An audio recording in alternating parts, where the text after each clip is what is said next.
Hey friends, it's me, Nikki, and happy weekend to you guys. I promised you guys an update, and so here it is.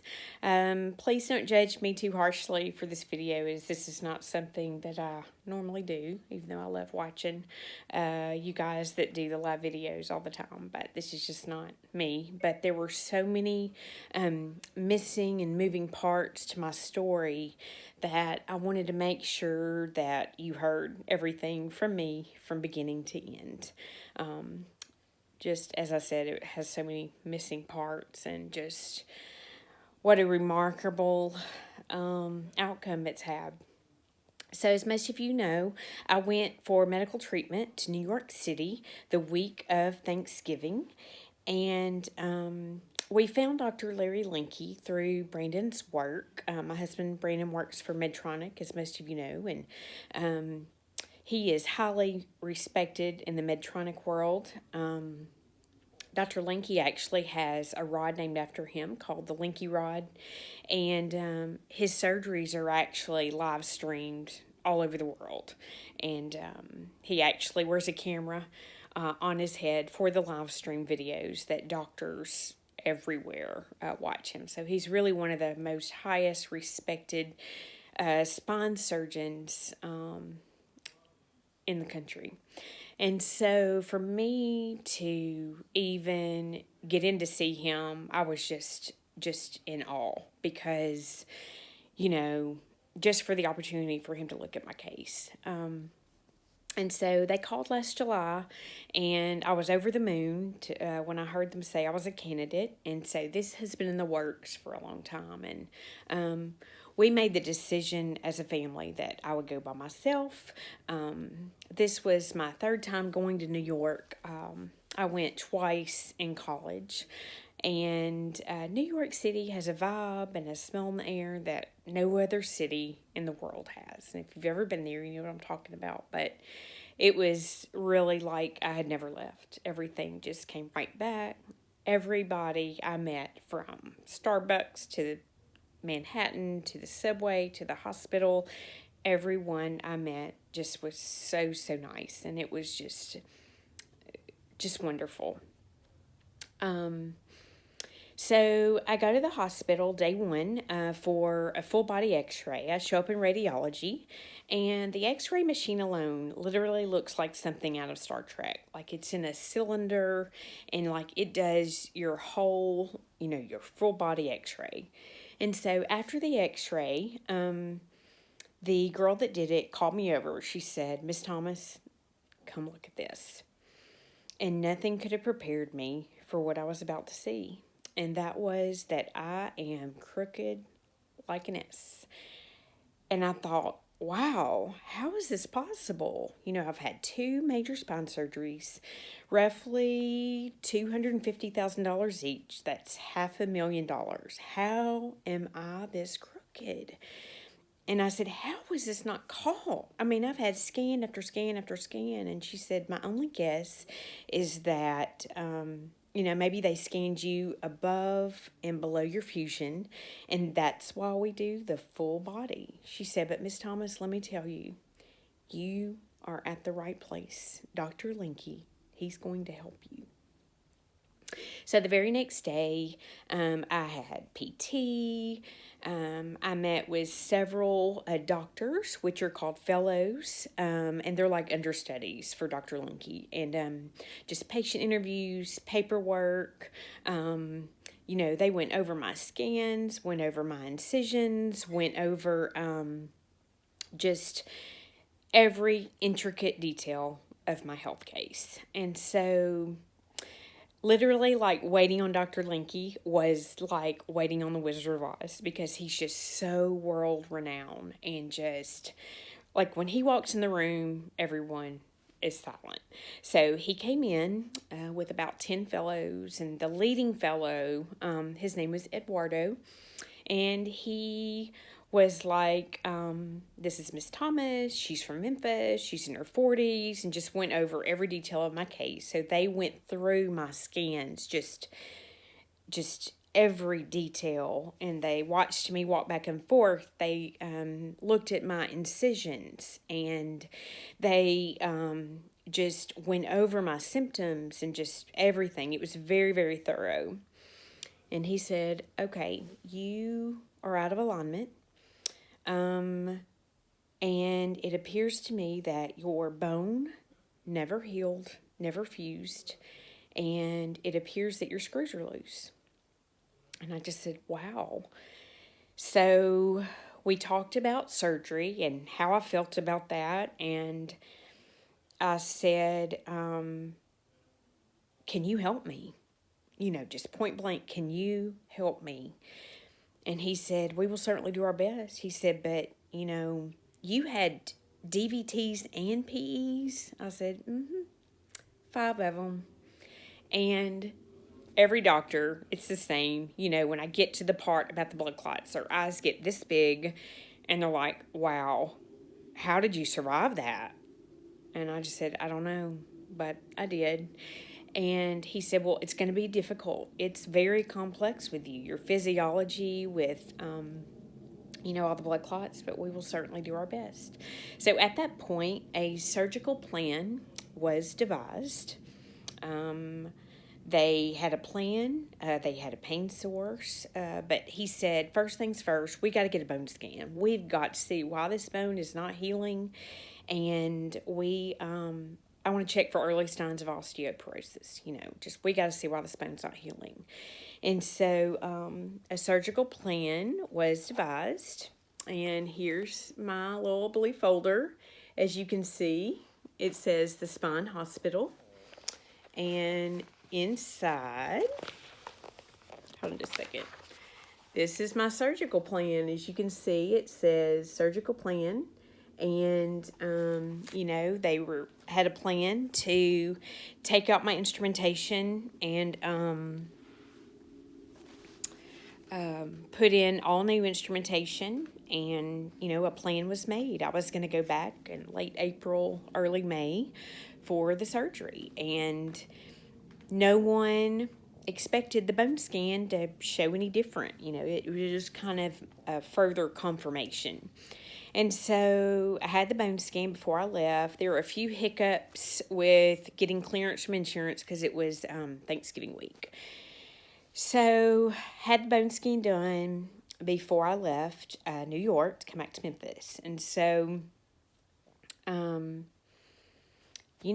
it was a waiting game for 2 weeks. And it was an agonizing 2 weeks. And the longer I had to wait, the longer I didn't hear, I became frantically worried. Something's wrong. Something is gone horribly wrong. On December 15th, I was expecting their call. I knew they were going to be calling, and I never expected them to say what they said.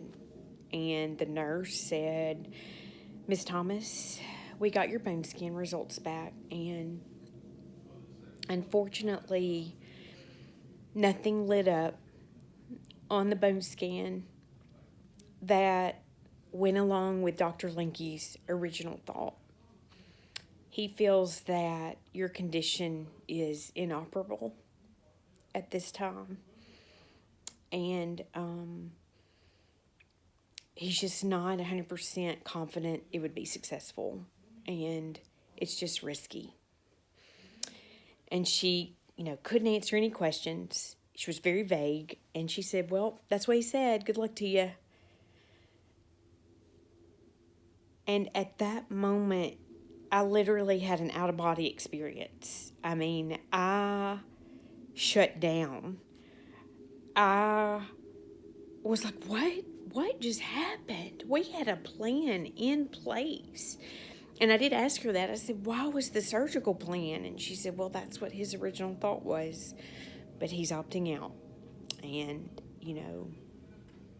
if you can think of your questions, I'll try and get it to him. Well, I shut down. I couldn't talk to anybody, family, friends. I was completely devastated, completely lost, completely broken. And I didn't know what to do. I didn't know what to pray, where to pray, whether to give up or keep going. I just did not know what to do.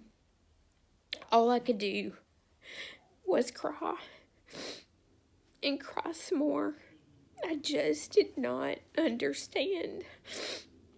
Why would God have opened all these doors only to have them slam in my face?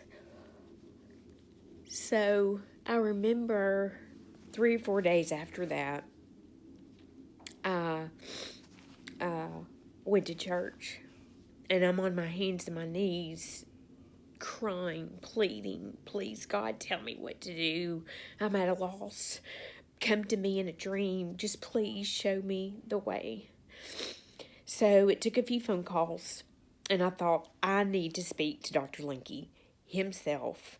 I need a phone call from Dr. Linky. I need answers. I need closure. And so it took a few weeks, and at that point, I composed an email, and he answered some questions, but there was still some vagueness there, answers like unsure, unknown. But at the bottom, he said, I would like to see Miss Thomas again. I would like to have a conversation with Miss Thomas, with her husband, so we can talk about the risks and benefits and the potential for me helping her. So let's set up a conference call. So the conference call was this last Wednesday, and I had, let me tell you, a list of questions. And Brandon was like, really? I was like, yeah, I need answers. And so he said, okay, Miss Thomas, I re-examined your case. I've got your scans pulled up. And he said, you are severely, severely out of alignment. Just your spinal column. And he said, what are your symptoms again? And I told him, and he said, okay, I think if I realign your spinal column, I can possibly minimize that pelvic pain. But the major risk for you is, I'm perplexed by the leg pain and the numbness you have. I do not see any problems with your nerves or nerve roots. There does not appear to be any nerve damage. And he said, that's the major risk, is that you go through this and it just wouldn't help your pain. So if you two are in agreement, I will agree to do the surgery. And nobody but God turned this around like this. Just so grateful. I never lost hope. I never lost faith. I knew that my story was not ready to end. I didn't know how, but I sure was not expecting that turn. And, a 50% pain, for pain to be minimized, 50%, that's better than I am now. And I told him, I said, Dr. Linky, I'm in my 40s. Pain management is unacceptable for me. I cannot do this for the rest of my life. I want my life back. And so, and I asked him one final question. I said, do I or do I not have arachnoiditis? Which is what Vanderbilt had said that I had. And he said, 100% you do not have arachnoiditis. He said, which is a good thing. The prognosis is not good. There's no cure. He said, to have arachnoiditis, you have a clumping of the nerve roots. And he said, you do not have that. And I said, oh, well, thank you so much. And he said, we're going to hope for the best. He said, and even though I'm perplexed by the leg pain and it may not help, it may. He said, it could be your muscles are working in overdrive to catch up with your tilted pelvis, since, my pelvis is tilted forwards instead of back. He said, we're just going to hope for the best. And so the very next day, his nurse called and we set a date. The surgery will be July 2nd. We will fly up June 28th, and central line will be placed. They will place a filter at that point, start me on anticoagulants to be kind of proactive about blood clots. Pre-op will be May 13th, 14th, and 15th. So this is it.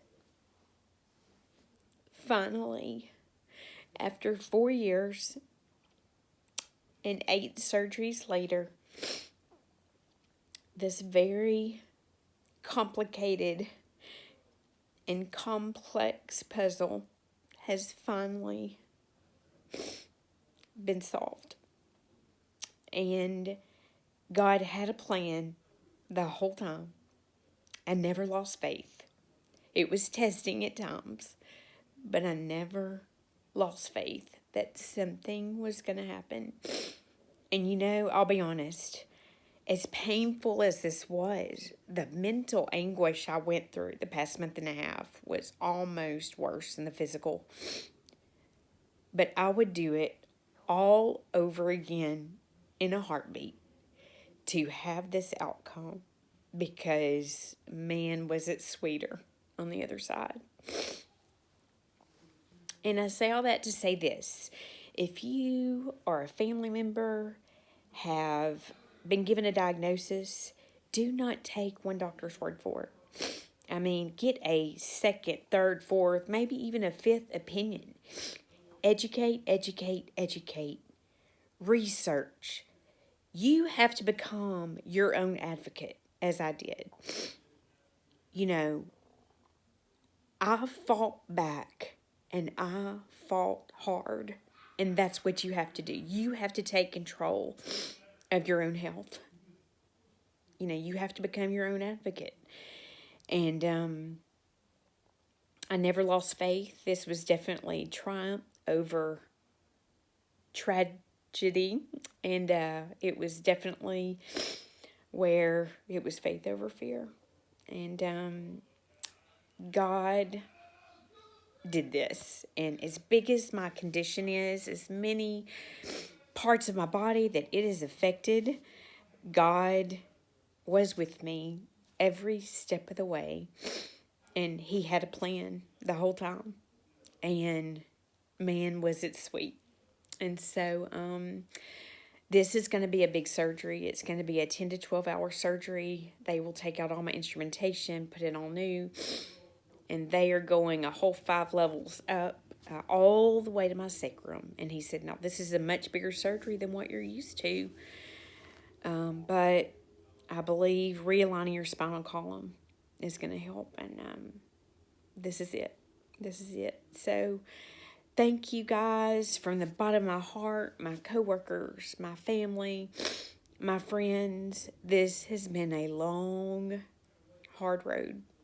And I have a little bit of a long road ahead of me, but this is it. And thank you guys from the bottom of my heart. And God is good. Y'all have a great weekend. Love you guys. Thank you. Bye.